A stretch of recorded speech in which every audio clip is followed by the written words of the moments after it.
phishing attack awareness campaign.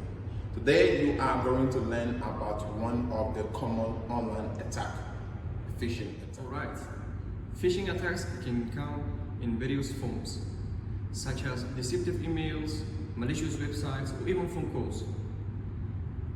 The attackers pretend to be someone else or someone they are not, and they will try to manipulate individuals to reveal their sensitive information, such as passwords, credit card numbers, and etc. Now let's look at the example of how phishing email is conducted. Shuru is relaxing at home when he received an email from a bank that asked him to update his credit card PIN in the next 24 hours. As a security measure, judging the severity of the message, Shuru followed the link provided in the email on delivering his current credit card PIN and the supposedly updated one. The website became unresponsive, which prompted him to try sometime later.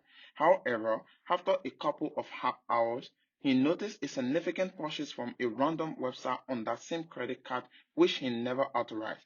Frantically contacting the bank, Shuruk realized the original email was a counterfeit or a fake message with a malicious link that entailed credit card fraud. This is a classic example of phishing attack. Now, what is phishing attack? Engineering where a fraudulent message is sent to target on the promises of arriving from a trusted source. Its basic purpose is to trick the victim into revealing sensitive information like password and payment information. It's based on the word phishing, which works on the concept of bait. If a supposed victim catches the bait, the attacker can go ahead, which in our case makes Shuruk the fish and the phishing email the bait. If Shuruk never opened the malicious link or was cautious about the email authenticity, an attack of this nature would have been relatively inefficient. But how does the attacker gain access to this credential? How do phishing attacks work? A phishing attack starts with a fraudulent message which can be transmitted via email or chat application. Even using SMS conversation to impersonate legitimate source is known as smishing, which is a specific category of phishing attack, irrespective of the manner of transmission. The message targets the victim in a way that causes them to open a malicious link and provide critical information on the request website. More often than not, the websites are designed to look as authentic as possible. Once the victim submits information using the link via the password or credit card detail, the data is sent to the hackers who designed the email and the fake website, giving him complete control over the account whose password was just provided. Often carried out in campaign or an identical phishing mail sent to thousands of users, the rate of success is relatively low but never zero. Between 2013 and 2015, corporate giants like Facebook and Google were tricked off of $100 million due to an extensive phishing campaign where a known common associate was impersonated by the hackers. Apart from credit access, some of these campaigns target the victim devices and install malware. When click on the malicious link, which can later function as a botnet or target for ransomware attack, there is some single formula for there are multiple categories of phishing attack. The issue is Shuru or the hacker's total bank credential fall under the umbrella of deceptive phishing. A general email is sent out to thousands of users in this category, hoping some of them fall prey to the scam.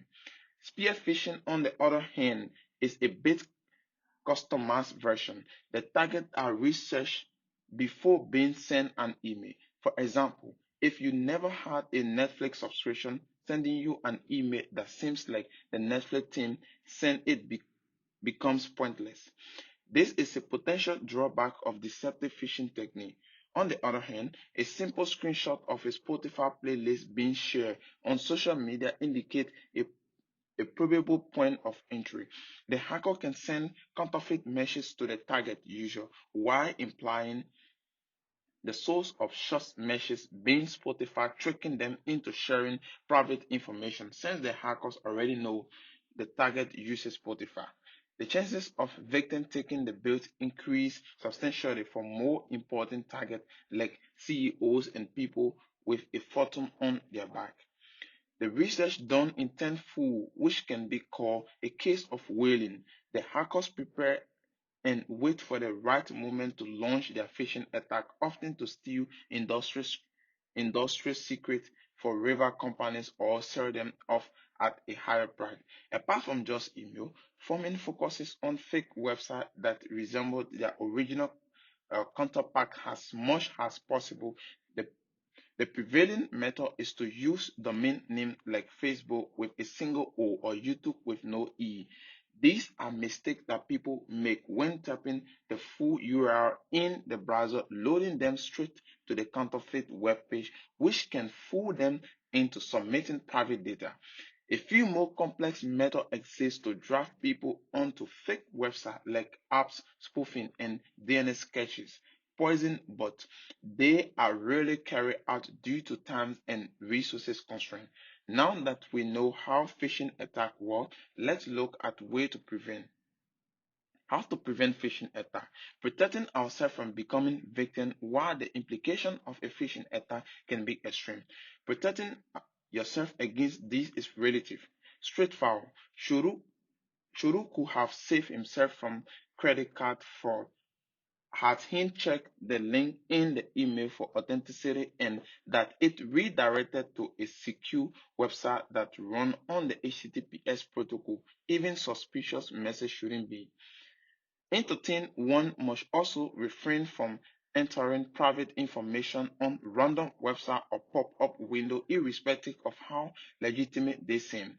It is also recommended to use secure anti-phishing browser extension like Cloudfish to sniff out malicious email from legitimate one. The best way to prevent phishing is browsing the internet with care and being on alert to malicious attempts at all times. Cyber attacks are becoming more prevalent due to the pandemic where work from home is the norms and people spend possibly more than half their day with a laptop. But we cannot stop every attack at the root. We must be informed and vigilant to phishing attack among others to safeguard our data. We hope you enjoyed this video. Thank you for watching and stay tuned for more from cybersecurity class.